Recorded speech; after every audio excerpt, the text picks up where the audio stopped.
Well, hello, hello. You're muted. I can't hear you. Little Welcome back. welcome back. Well, hello, Like toilet hello. waiters, yes, we are back and from our holiday break and ready to let's talk. Let's talk. Well, hello, everybody. For those that might not remember, I'm Leanne. And I'm Jason. And this is Let's Talk. This is a space where no topic is off limits. We're going to be discussing things from well-being to resilience, leadership, money, relationships, mindset, and so much more. And as always, here at Let's Talk, we bring different perspectives, real stories, and honest conversations because the things we don't talk about often end up being the things that really matter most. Yeah. So, our goal here is really simple it's to spark new ideas, to shift mindsets, to give you practical tools that you can use in leadership and also in your life. So, whether you're tuning in for inspiration, growth, or just a fresh perspective, let's talk. Let's talk. So, this is a new series we're beginning today. It's a conversation that sits underneath and underpins basically everything that we do. And this series is called The Neuroscience of Being Human. Now, you might have gathered from our last series that I am super passionate about neuroscience because it really is the storehouse. It gives us the answers to who we are and how we show up. And because we're talking about things like well-being, leadership, money, relationships, confidence, change, we really need to talk about the brain and the impact that the brain has on us. Yeah. And with my co-passion around neuroscience, which, I love, Leanne, that we just really embed everything that we do here at Let's Talk through a neuroscience lens. Because everything we do here, how we react, decide, connect, cope, and lead is shaped by how our brain is wired. So, this first episode is our foundation to this new series. It's about understanding why your brain shapes everything that you do in life. So, not so we can excuse behavior, but so we can understand it better. And then when we can understand it, we have choice. So, this episode makes the rest of the series make sense. And I really want to do a bit of a deep dive into why neuroscience matters so much because as humans, for the longest time, we've been taught that humans are rational beings who occasionally get emotional. But the truth is that neuroscience tells us the exact opposite. We're actually emotional beings, we're social driven beings who occasionally think rationally. And our modern life um, doesn't really match the evolution of our brain and our ancient brain wiring. Like our brain is really primitive. We think we're evolved and we really haven't evolved that much. So, what Mhm. we need to do is talk about why we behave the way we do and understand the limitations of our brain so we can actually show up better, so we can survive and thrive, right? So, it's not just about surviving, it's thriving. Now, our brain kind of, if we think about it from way back when, on the savannah, when we were fighting the saber-toothed tigers, our brain's sole response was to keep us safe.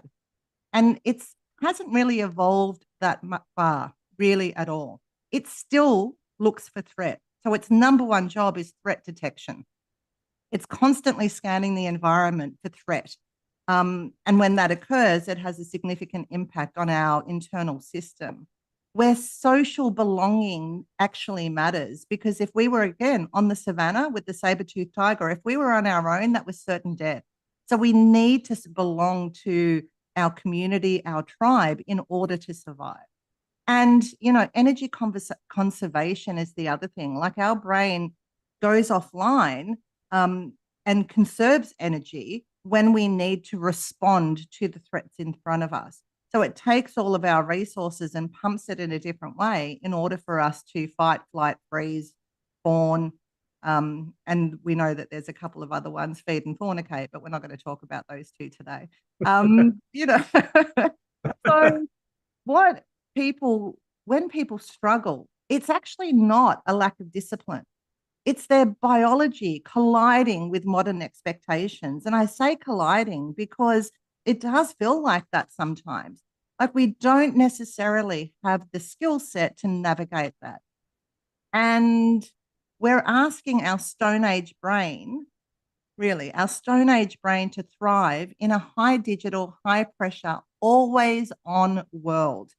And this is why people are at this tipping point and they flip their lid very easily because we're stretched to capacity. Our brains are struggling.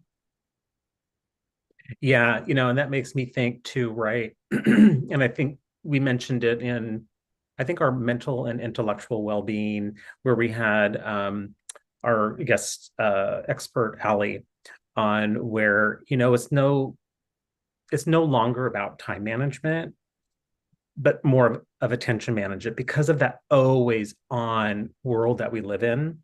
Um, and so much is grabbing our attention. So we got to learn how to throw that time management in the back seat of the car and really lean into attention management, because the brain's primary job is survival.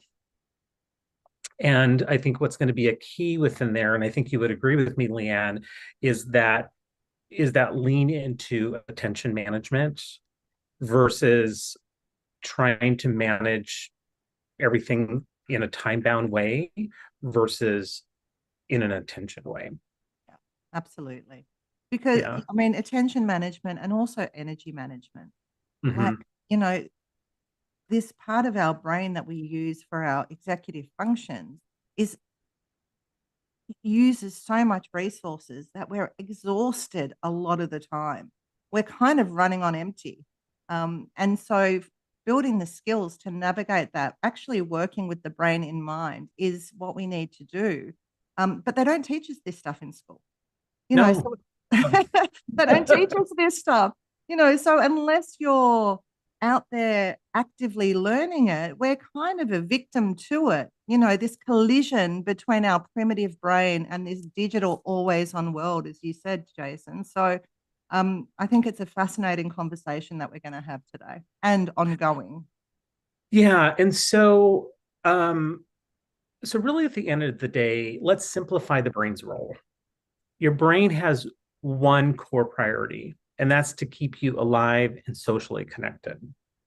Whether that's your physical survival, paying attention to your physical being, which, makes me think about when we had PJ on for, physical well-being, and really paying attention to that, 20 minutes of exercise a day, healthy snacks, hydration, etc., along with your emotional safety, which ties back to our emotional well-being, right? Conversation that we had, and also, um, and really holding your emotional safety kind of in a sacred space, um, along with your social belonging, um, being able to read those cues, right? Of when it's like, okay, I've been social enough for the day or for the week, and I need to take some time out to rest, relax, rejuvenate, all that. So a lot of this is connected into our previous series, which is on the different dimensions of well-being. And, if you really think about it, it's all connected. And so the more awareness that you have, the more insightful it is to know the entities around the neuroscience of being human. I don't know if you wanted to add anything else into there, Leanne. Yeah, I was just thinking, it's so much about our physical well-being, but our internal world.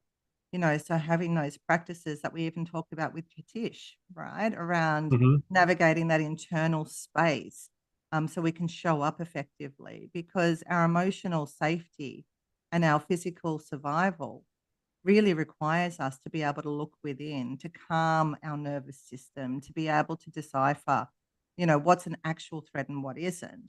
Hmm. And we'll talk a little bit more about that. But if we can understand why we respond and others respond the way that we do, it then generates empathy instead of judgment.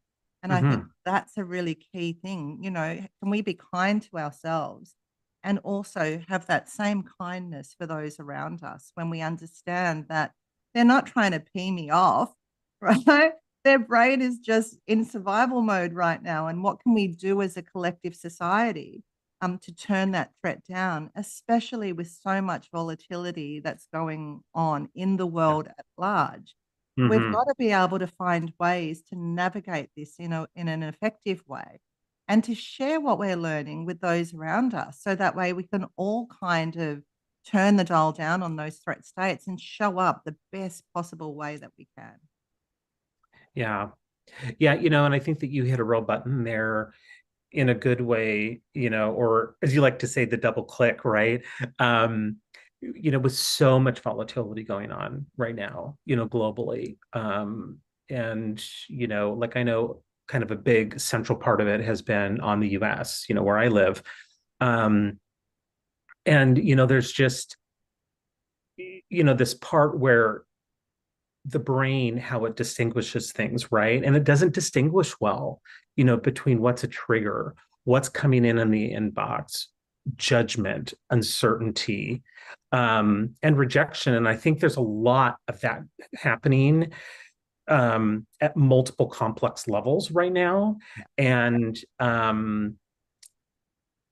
And so I think humanity's brains are really at a like almost at a cognitive load capacity right now, where it's just like they have no more room to stretch. And so, I think that's why it's important, right, to take what we talked about in last series on all the dimensions of well-being and really marrying them along the way, because that's going to give individuals the space to be able to have a little bit more mental clarity, mental space, just even time just to think and reorganize sometimes. So Yeah. And I yeah. just wanted to add to that, that our brain doesn't know the difference between physical pain and social pain or emotional pain.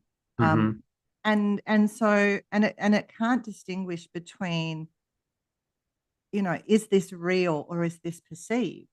So whatever we're focusing on is going to impact the way our brain shows up. They've done studies under fMRI machines, and it shows that the same brain regions light up. So just to give you an example of this, because what I found over some time now is that physical pain and emotional pain, or a real threat, shows up in our brain the same way, but social pain lasts longer, right? And if you think about, we're social beings in our construct, in our work, in our families, in our community, in the globe. If this social pain lasts longer and feels stronger, we need to navigate Hmm. this. And I often share this example when I'm in a training room of, some time ago, I fell over in a training room and I had a skirt on, and the skirt ended up over my head, right? Now, I remember the pain of the knee, right? Because I hit my knee going down, and that pain kind of was there, but it subsided fairly quickly. That embarrassment that I had in that moment when my skirt was over my head actually has lasted for years. So, this is what I mean by social pain lasts longer. So, when you talk about things like judgment, rejection, those sorts of things, we can't necessarily just turn it off, right? It stays with us. So finding our tools to be able to navigate that can make a difference. And the sad part is that um, it explains why even when things aren't life threatening, to our brain, it can still feel overwhelming, because of all of this that's going on in the world. Yeah. And that comes to the space because the brain is asking one question all day long, multiple times a day. Am I safe? And um, and what's interesting, it's like when you think about it, right? Just at a base level, it's like, well, that's not, I mean, that's just a simple question, but it's it's asking, am I safe in all these different areas of life and levels and complexities and everything. So, I think if people take that step back and really think about that one question that your brain is asking at a subconscious level all day long, am I safe? It actually puts a lot of other things into perspective and alignment. Yeah. And not only is it asking it all day long, it's scanning the environment multiple times a second. A second. Right? Mm-hmm. So that's, in the background, that's what it's doing consistently. And so with everything that's going on in the world, in our own world, like there's so much that we're navigating. And this is the survival brain, really. It's that fast reactive part of the brain that allows us to go, oh, tiger, run, or whatever. Like we don't want to sit there and think about it and go, oh, look, there's a tiger. What should I do here? Like it needs to be fast, it needs to be reactive, right? In order to help us survive, which is fantastic because it's scanning for threats multiple times a second. We're kind of looking at this. It acts really fast. We have no control over that flight, fight, freeze response, really. It just happens. Like before we can even consciously notice what's going on. So our brain will notice something, it will react, and then we come into the picture. Which is really interesting, right? It's so we don't sit there and think about it. It just is this primitive uh, impulse in order to protect. And as you said, it can't really distinguish the difference. Is it an email or a tiger? To the brain, it's all a threat, and it creates this emotional response in us, which is this instinctive, impulsive desire to be protective of ourselves and those around us. And this is where, fear comes in when we sit with that fear, terror. It's where defensiveness comes in, because all of a sudden I've got to defend my position in order to survive. It's where people shut down. So the lights are on, but nobody's home. Like you can't really have a good conversation in that moment. It's where people pleasing comes in, that fawn response, where I'll do anything in order just to maintain my social status with you. And it's also where overworking kicks in, where we feel like we've got to keep doing more and more and more in order to survive and live, right? So that's the survival part of our brain, that instinctive, fast, reactive part. And we're kind of glad that it does that because, oftentimes you hear miraculous stories where somebody has seen a car coming and they've just responded and, grabbed a kid out of the way without even thinking about it. So we need that part of our brain, but we don't need it to be on all the time. And that's really what we've got to navigate. Yeah. Yeah. And the next part is the emotional and social brain. This is where relationships, belonging, and meaning sit. Some large entities of life, right? Whether the relationships are your partner or friendships, work relationships, etc. That belonging, which stems in all areas of our life, right? And then the meaning that we make of things. So all three of these sit in that emotional and social brain. And like the social pain equals the physical pain. Also, like I love that example that you brought up just a little bit ago, when you were in the training room and you fell over and hit your knee and it's just like that physical pain, right? It's like there for, maybe a few days, but it's that other pain that is just like, like of embarrassment of like, oh my God, I can't believe I just did that in front of like however many people you were training that day, Leanne. And so, there's all these different narratives that, that keep happening. And the meaning that you make from all that, right? Right. And I was just Oh, going yeah. to say, sorry, Jason, when you talk about meaning, it's often not the events that matter. It's the meaning we attach to it. It's our opinion or our conclusion, if that makes sense. So, I might lose, for instance, do a trade on the stock market and lose $200,000. Okay, that's terrible. I've lost the money. But if I make that mean I'm a failure, I'm not good enough, I'm not worthy, whatever it is, like we then have this internal dialogue that then shapes just how much pain and suffering we go through. So, things happen in life and that's okay. But suffering comes because of the stories we attach. Oh, yeah, absolutely. And and I hear it a lot too with like different um people in my life, who I kind of help like on the side, whether it's even just from a listening capacity, right? Kind of also in this volatile economic world that we live in right now too, right? And with all the job losses and and people trying to find work and it's just like you get an interview or two and you get really excited and you get really attached to it and then you don't get it, right? And there's that meaning that you attach to it. And a lot of times what's interesting is that it's meaning that stems back to probably childhood or teenagehood, whatever, of being rejected or you know not making the varsity choir or some sports team or whatever, right? So like a lot of these have meanings that are attached that are unresolved from earlier parts of your life, right? Yeah. That's why they're um, called reactions, because we're reacting something from Actually, the past. exactly.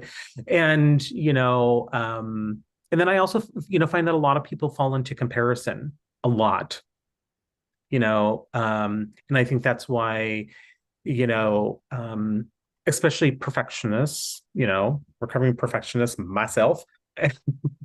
And why I think sometimes some things just get in this hamster wheel, right? And they don't move forward because you're always comparing to this person who may be 15 steps ahead of you, right? But you're attaching comparison and meaning to that in the moment, and you don't have any idea what the struggle was for them to get 15 steps ahead of you, right?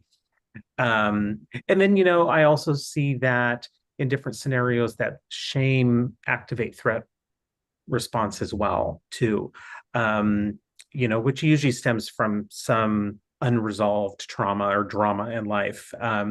So this area of relationships, belonging, and meaning have a lot of I think one of the themes or patterns that come out is patterns of narrative, um, and also patterns of being attached to stuff that's unresolved at different parts of your life.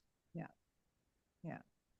Yeah. So the key here is that your brain would rather be wrong than excluded, right? Yeah. Because that need to survive as part of a tribe is so important. And yet, when we're in that shame, comparison, judgment kind of space, then that's at the end of the day, everyone's greatest fear is that I'm not enough. And if I'm not enough, it means I won't be loved. And if I'm not loved, it means I'm not safe. Right. So it Mm-hmm. goes back down to those levels again, which is really interesting. And then there's the thinking part of our brain, the prefrontal cortex. I call it the executive center of the brain. It's the part of the brain that we use all the time. And when I say all the time, really all the time, it's what we use to make decisions, to plan things out. It's where our perspectives, where we can look at things through different perspectives, where empathy comes in. It's this part of the brain that allows us to self-regulate when things are going on. I call it it helps us to decide, understand, memorize information. So even when we're learning new things, this front part of our brain, our PFC or prefrontal cortex, navigates all of that. It helps us to inhibit responses. So, it's that part of the brain also that stops us from eating the Tim Tam. When we want, I don't know if you have Tim Tams in America, but they're very, very Australian centric. But it's the part of our brain that stops us from reacting or from losing our mind or from doing things that we don't want to do. But it's very energy intensive. So I kind of alluded to this before, like this prefrontal cortex is the smallest part of our brain, but it uses more than 80% of the resources because Yeah. it needs to kind of think and do things. And under a threat state, unfortunately, this part of our brain goes offline. So because all of the resources are taken in and fed out to our bodies so we can run, so we can fight, so we can do what we need to do, it's really interesting. So our thinking part under a threat state goes offline. And it's why you'll often notice that you might be in a meeting, somebody says something and it triggers you. And in that moment, you're just like, you've got no words. You're sitting there and it's like, you're in your head and you're kind of like really upset. And then when you're driving home later in the day, you sit there and you go, I could have said this and I could have said that and I should have said this and I might have done that.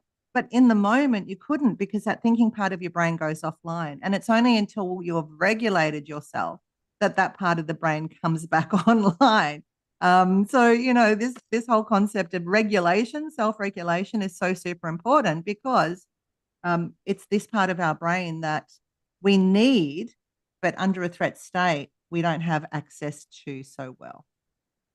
Yeah, and that reminds me from a like even from a like a coaching perspective, right?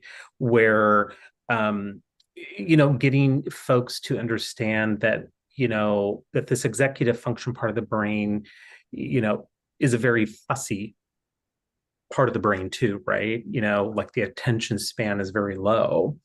And you know, I know one of the things that I talk about with coaching clients is this the importance of doing things in chunks, in small bits of time.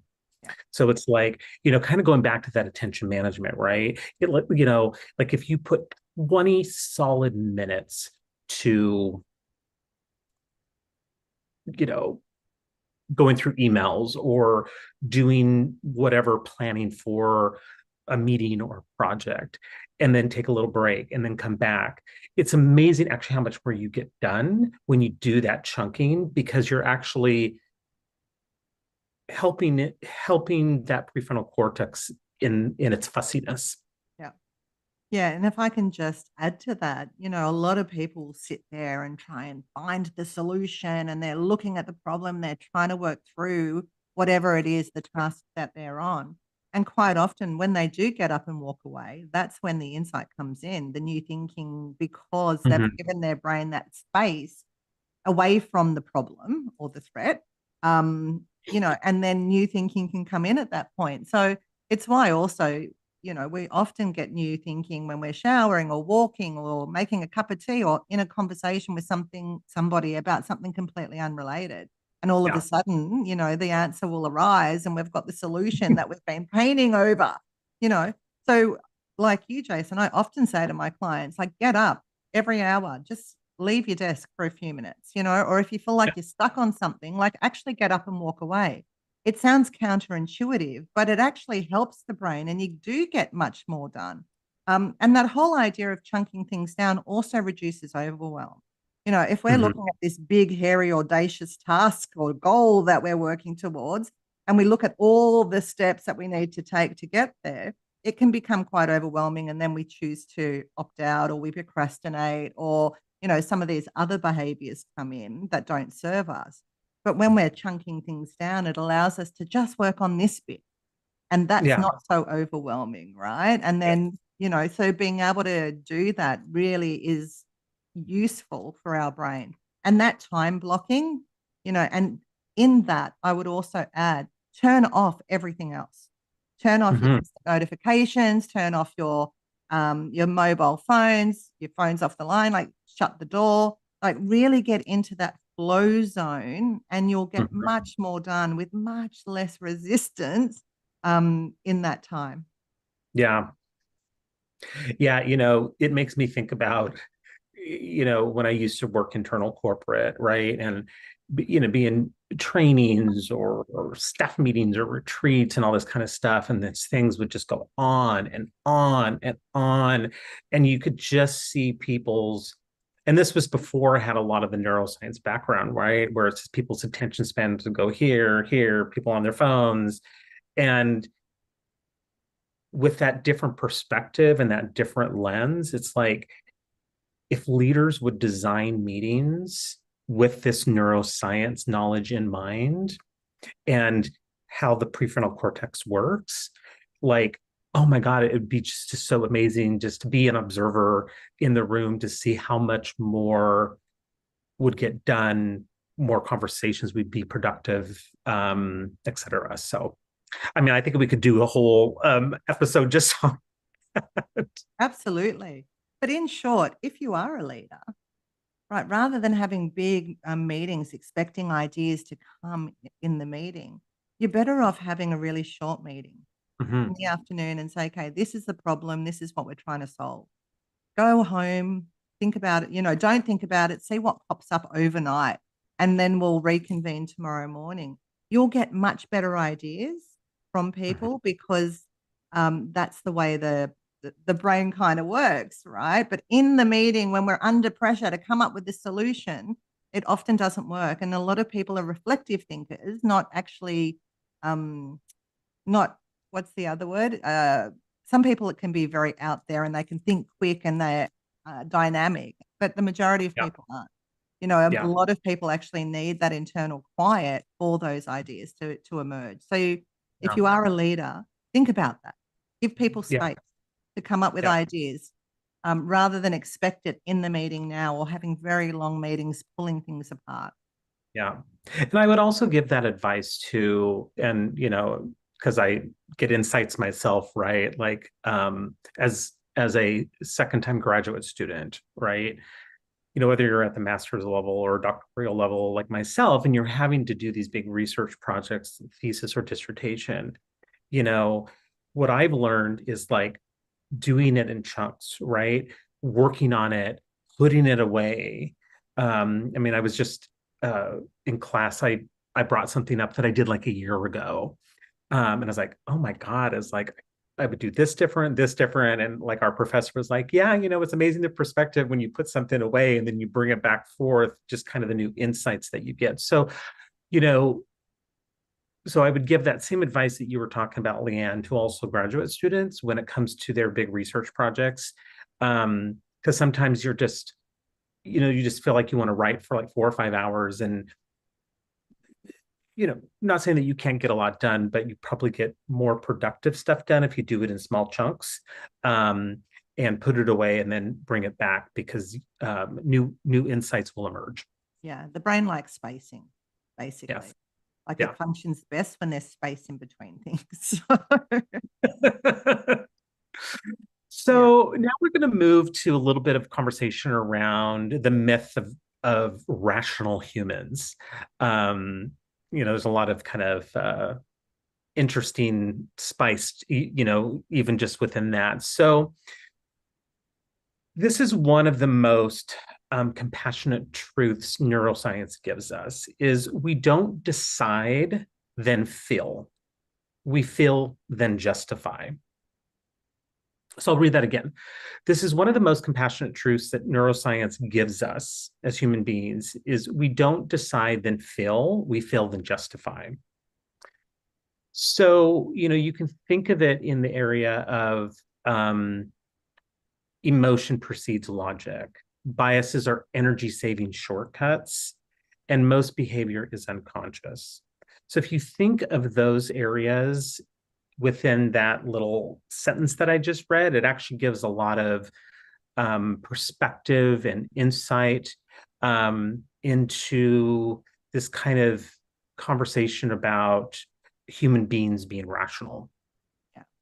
I mean, organizations have forever said, leave your emotions at the door when you come to work. But the thing is, we are emotional beings.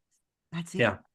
Yeah. We can't turn that off. And our emotions are a lot of the time unconscious Yeah. and habitual, even. Like we can have the same kind of spaghetti soup of emotions over and over again because we're creatures of habit.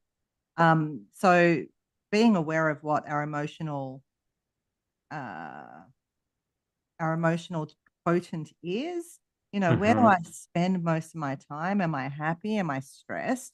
And what can I do to change that is really a useful conversation to have. But our emotions kick in before logic does every time for ourselves and for others. So I love that it's the most compassionate way or thing that neuroscience has given us, that we feel and then justify. And that's really what happens because we feel things and then we're kind of trying to survive and we do this shape shifting and all this other stuff because of it. And biases are really interesting as well because they are mental shortcuts.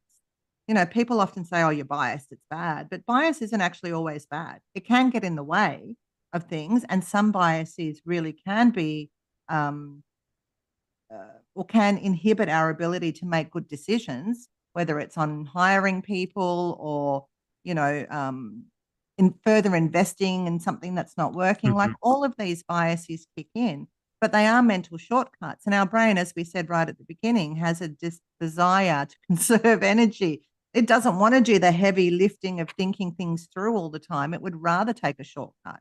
So we Hmm. need to slow things down sometimes so we can actually get a complete picture.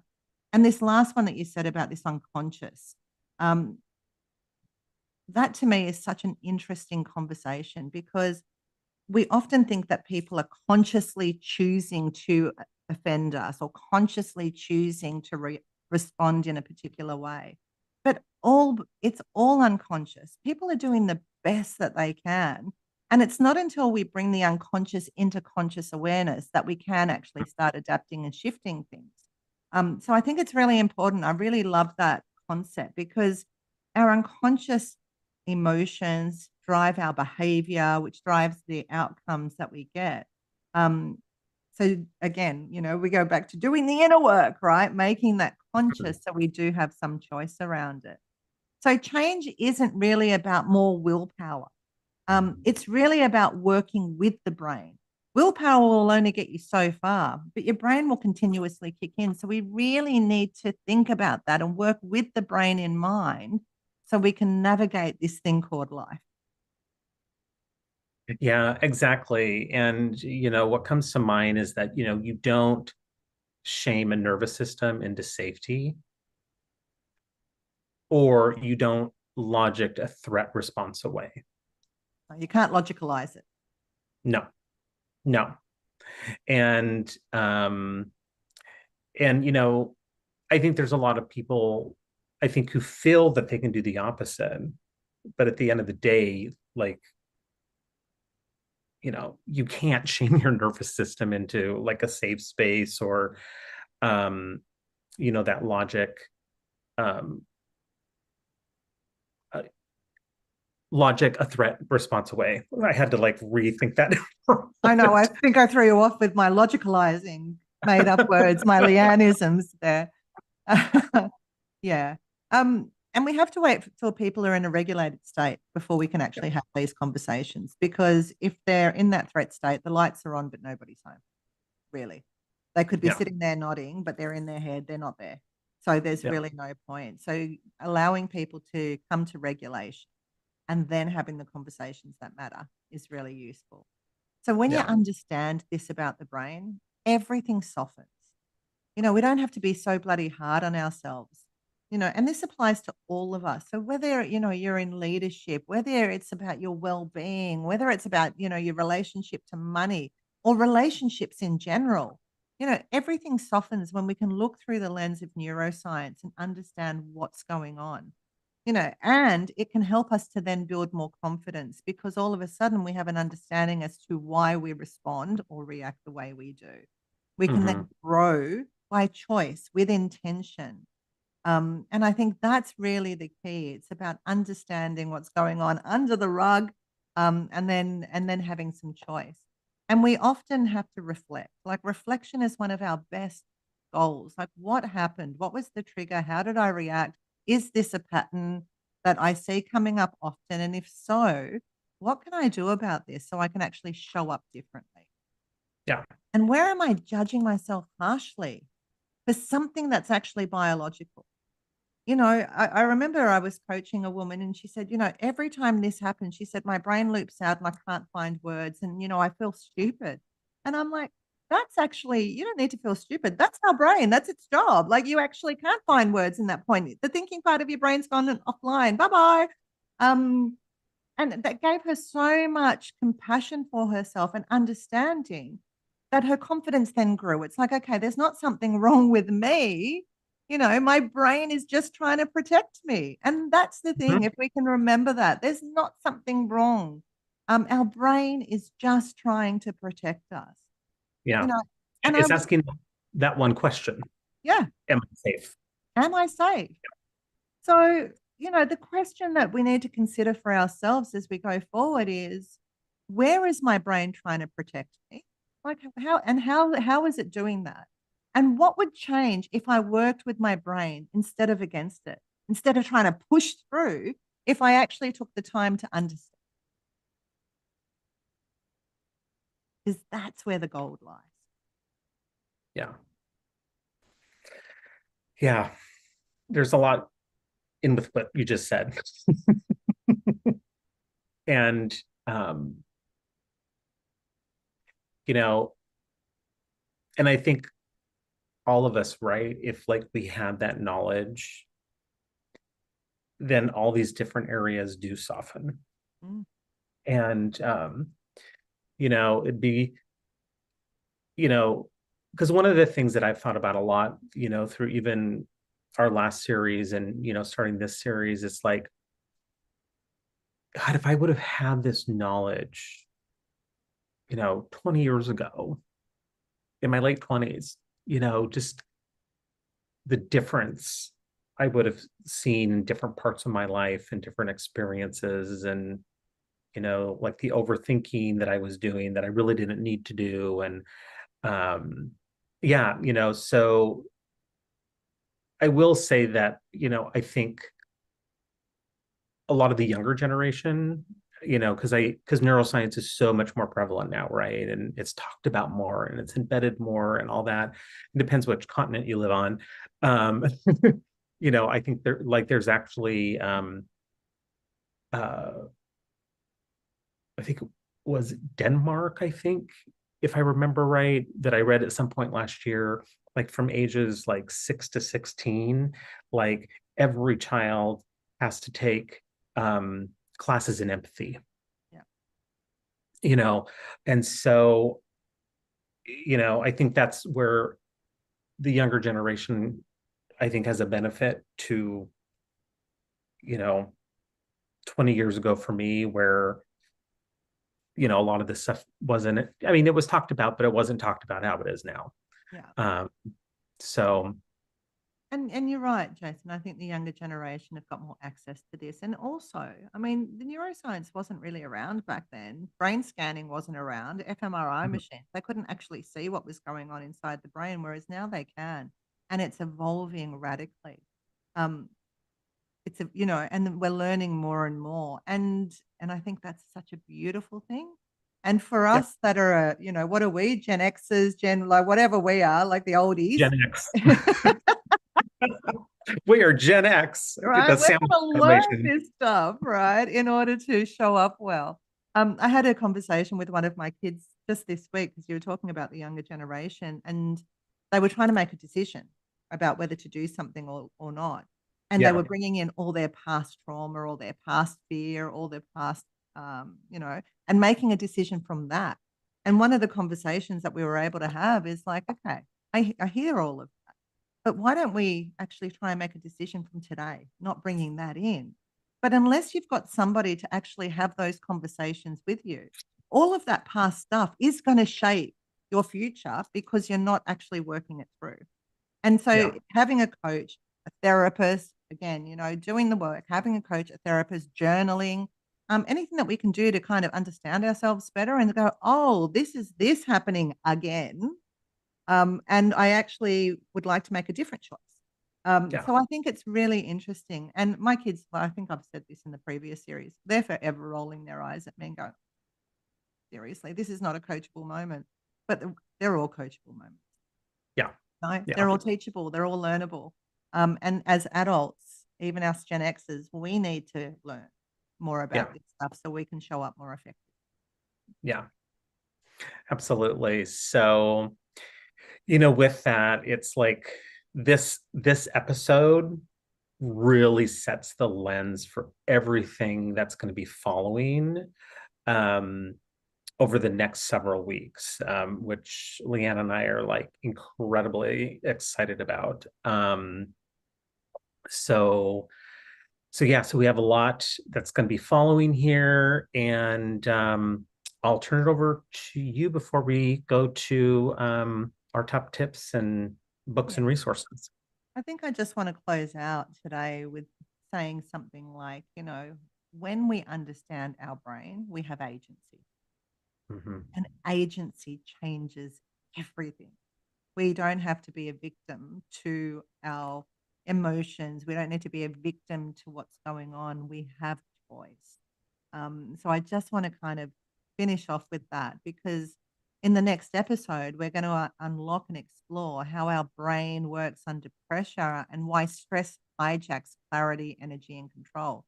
So we've kind of done a high level talk about that, but we're going to go into more detail in relation to that next week. So I'd like to thank you all for being here and being curious about what it really means to be human because we're all humans having this experience and learning on the job with training wheels, for a lot of us. So if we can help you do that better, that's much, that's what we're trying to achieve here anyway. Yeah, yeah. And I think that being curious, I think, is so important because when you're curious, less judgment automatically um, creeps in. Um, and it just, I don't know, just with everything going on in today's world, I just think, um, if people were more curious, you know, uh, then more compassion would be there. You know, um, and I just think of like all these, you know, just all the stuff that's happening. I'm like, if these leaders had a little, just even a little bit of emotional intelligence training, a little bit, like how different things would be. So, I think what we're bringing forth, Leanne, I think is so important and it's so needed right now.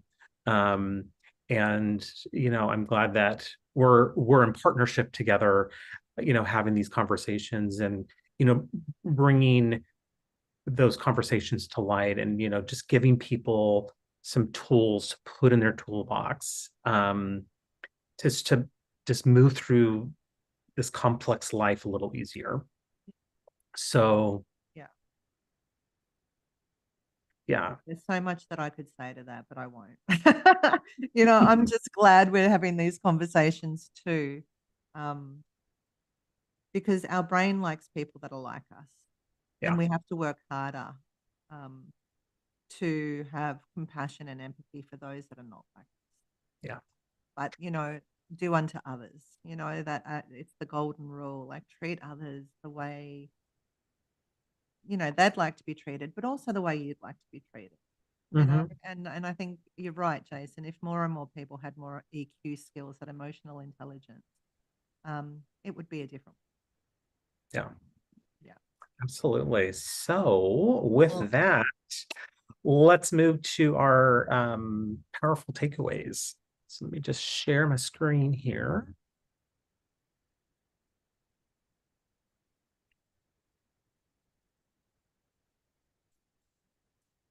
Okay. So, do you want me to go through the top tips? you can do that. So, from today's fruitful conversation, And hopefully folks that were able to listen live, and for those that, will be able to listen, when you have a moment.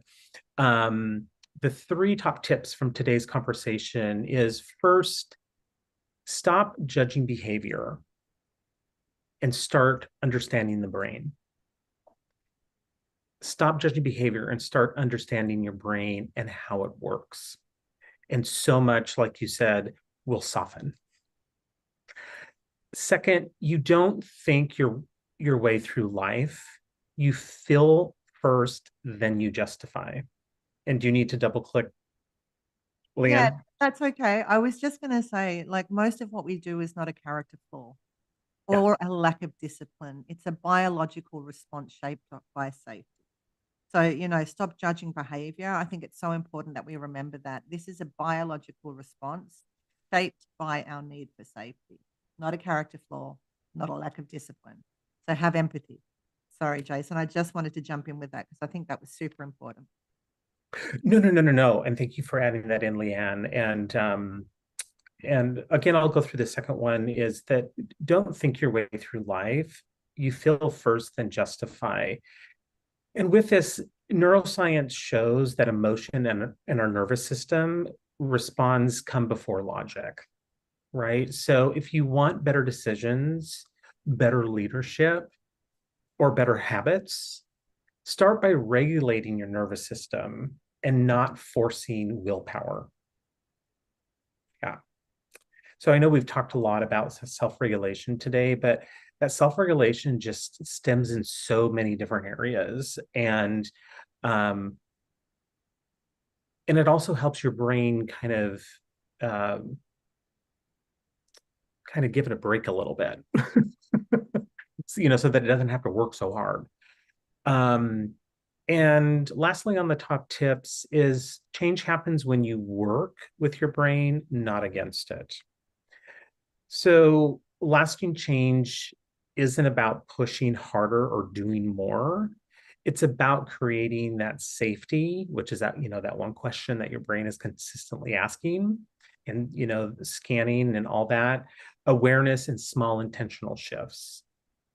So when the brain feels safe, clarity returns. And I know that we'll expound upon that next week. And when clarity returns, choice becomes possible. And when choice becomes possible, you'll have that aha that you'll actually will have more cognitive space to think and um, make decisions and all the et ceteras that come with that. Anything else you'd like to put there, Leanne? No, I just think, you mentioned self-regulation. We've talked about that a lot. And a lot of people will go, how do we do that? Start with your breath. Really. Mm-hmm. Start with your senses. What am I seeing? What am I hearing? What am I smelling? What am I tasting? Like, start with your five senses and start focusing on your breathing, doing box breathing. Breathe in for 4, hold for 4, breathe out for 4, and hold for 4.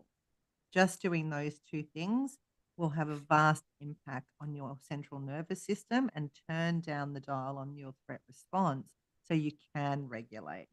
Yeah. They're the first steps, I would say, to finding that.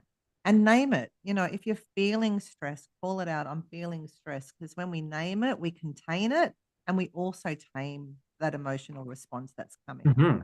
So I just wanted to kind of add that in because if people hadn't listened to our last series, it's like, well, how do I self-regulate? Well, that's one of the first steps. Yeah.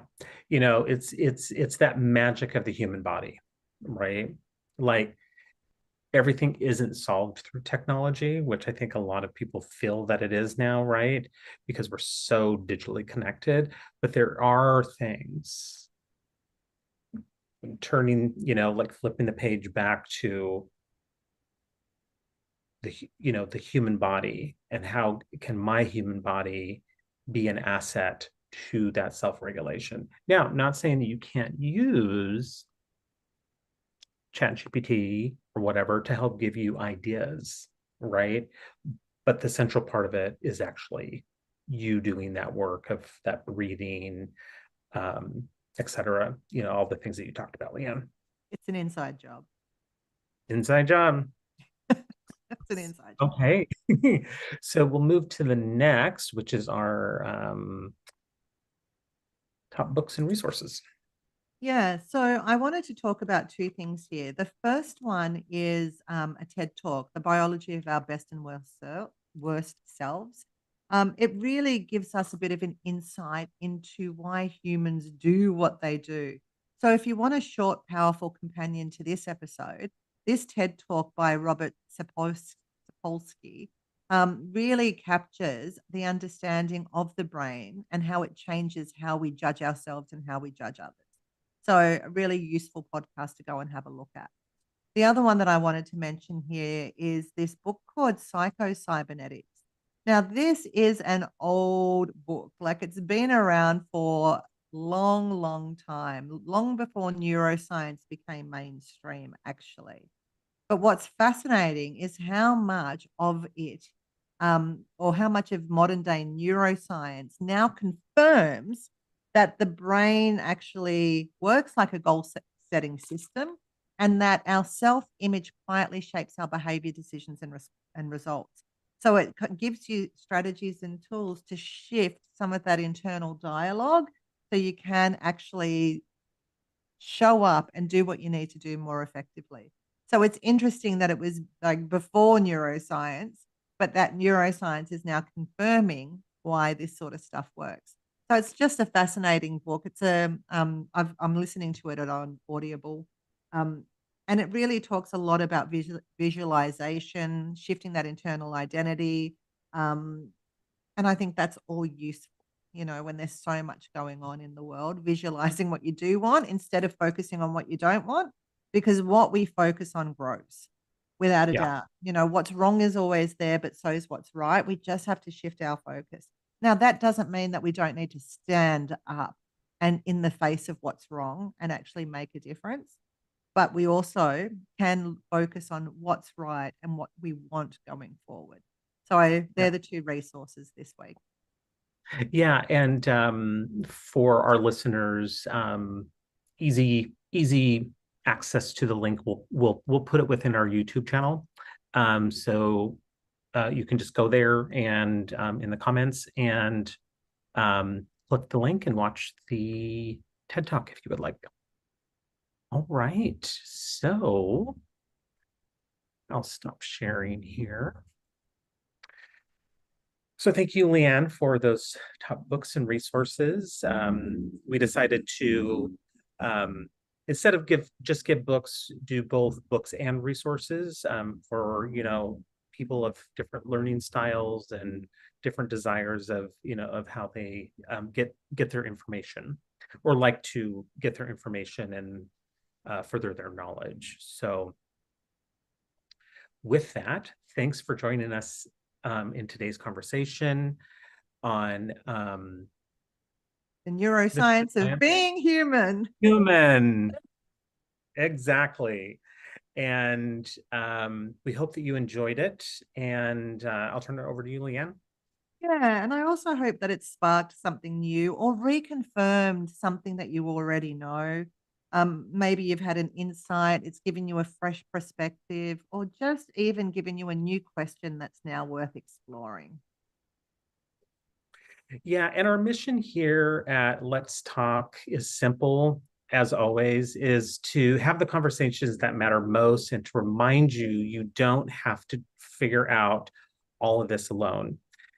And, Leanne, one thing that we forgot to do, I just realized, is to give the overview of the rest of this series. So, should we go back to that? I think we can actually show that up on the screen just as we're closing out, Jason. Sounds good. Yeah. So, if you've enjoyed today's episode, share it with a friend, subscribe, like, do all of those things and keep the conversation going with us. Like, let's keep this alive because when we talk, We really talk. and anything is possible So, let's talk with real conversations. and limitless possibilities.